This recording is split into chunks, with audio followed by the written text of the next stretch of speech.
CM Chandrababu నేతృత్వంలోని కూటమి సర్కారు ఉద్యోగుల సంరక్షణను పూర్తిగా గాలికి వదిలేసిందని YCP employees and pensioners association అధ్యక్షుడు నలమారు చంద్రశేఖర్ రెడ్డి మండిపడ్డారు. తాడేపల్లి వేదికగా కూటమి సర్కార్పై నిప్పులు చెరిగారు. రాష్ట్రంలో ఎక్కడ ఉద్యోగుల హెల్త్ కార్డులు పనిచేయడం లేదన్నారు. ప్రైవేట్ ఆసుపత్రులు వైద్యం నిరాకరిస్తున్నాయని చెప్పారు. పల్నాడులో పోలీసు అధికారులపై కక్ష సాధింపు చర్యలకు పాల్పడ్డారని ఆరోపించారు.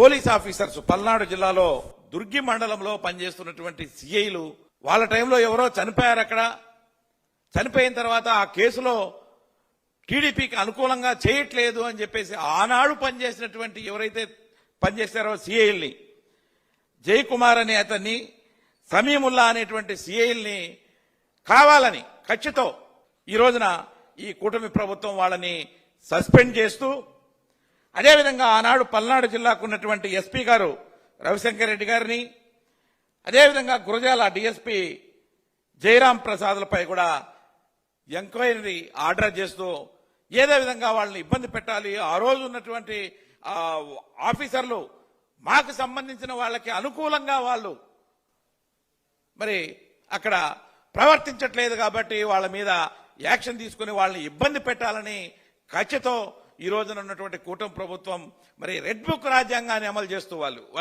అసలుకి ఎట్లా ఉన్నారంటే వాళ్ళ పార్టీ కోసము వాళ్ళ కోసము తప్ప ఇది ఒక ప్రభుత్వము గవర్నమెంట్ ఉన్నది అని చెప్పేసి ఎక్కడ కూడా ఈ రోజు ఉన్నటువంటి కూటమి ప్రభుత్వం ఆలోచించట్లే.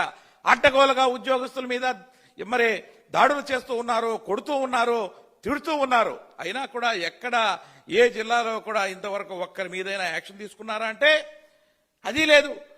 శ్రీకాకుళం మొదలుకొని కర్నూలు జిల్లా వరకు ఇట్లా అన్ని జిల్లాలలో ఎక్కడ చూసినా కూడా మరి తిడుతూ ఉన్నారు, కొడుతూ ఉన్నారు ఉద్యోగస్తుల్ని.